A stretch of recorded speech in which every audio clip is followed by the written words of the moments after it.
video saya kali ini, saya akan membahas sedikit mengenai psikologi forensik. Untuk itu, tetap simak video ini. Pertama yang perlu kita ketahui dalam video ini adalah apa itu psikologi forensik. Nah, psikologi forensik adalah salah satu cabang ilmu psikologi yang mempelajari subjek dari segi kognitif, afektif, dan perilaku dalam kaitannya dengan proses hukum. Nah, psikologi forensik ini ada yang sebagai profesi dan ada juga yang sebagai ilmuwan. Sebagai profesi, psikolog membantu menyelesaikan permasalahan hukum dengan menggunakan kemampuannya sebagai psikolog profesional. Sedangkan kalau sebagai ilmuwan psikologi melakukan kajian atau penelitian yang berkaitan dengan masalah hukum yang muncul. Sebagai psikolog atau ilmuwan psikologi yang menjalankan tugas psikologi forensik, wajib memiliki kompetensi sesuai dengan tanggung jawab yang dijalaninya, memahami hukum di Indonesia dan implikasinya terhadap peran, tanggung jawab, wewenang, dan hak mereka.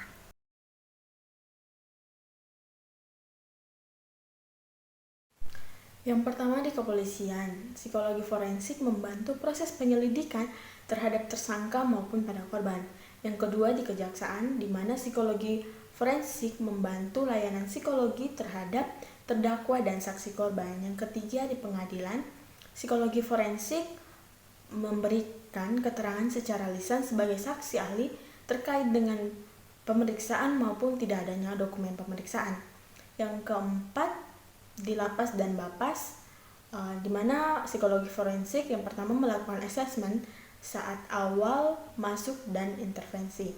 Yang kedua melakukan asesmen pada saat pembebasan bersyarat. Ketiga melakukan pendampingan pada keluarga warga binaan pada saat menjelang pembebasan bersyarat. Yang keempat melakukan pendampingan psikologis pada terdakwa mati. Yang kelima, melakukan advokasi pada petugas bapas atau lapas.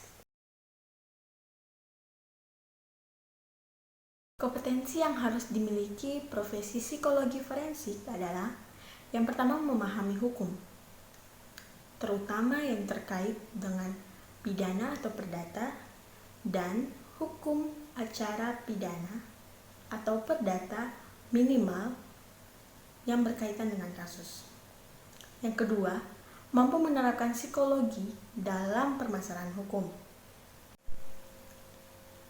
Mau belajar pendekatan baru dalam menggali informasi, mampu melakukan pemeriksaan di tempat yang terbatas, mampu melakukan pemeriksaan di bawah tekanan, memiliki ketahanan mental, mampu menjaga kerahasiaan, dan yang terakhir, perlu memahami kode etik HIMSI yang terkait dengan psikologi forensik.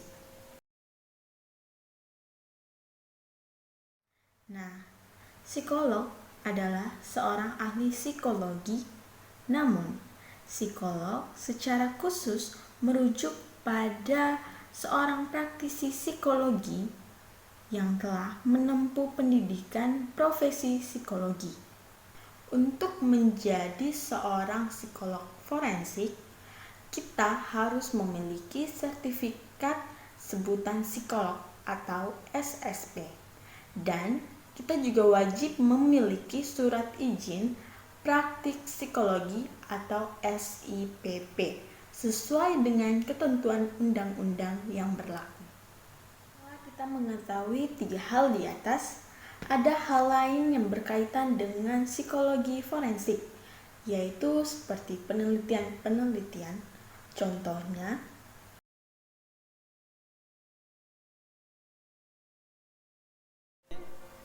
terima kasih telah menonton video ini. Semoga video ini bermanfaat untuk kita semua. Dan yang terakhir, untuk teman-teman semua tetap jaga kesehatan. Jika keluar rumah, selalu menggunakan masker. Jangan lupa untuk mencuci tangan. Dan ingat, jaga jarak dengan orang lain. Terima kasih. All you gotta do is leave it better than you found it. It's gonna get difficult to stay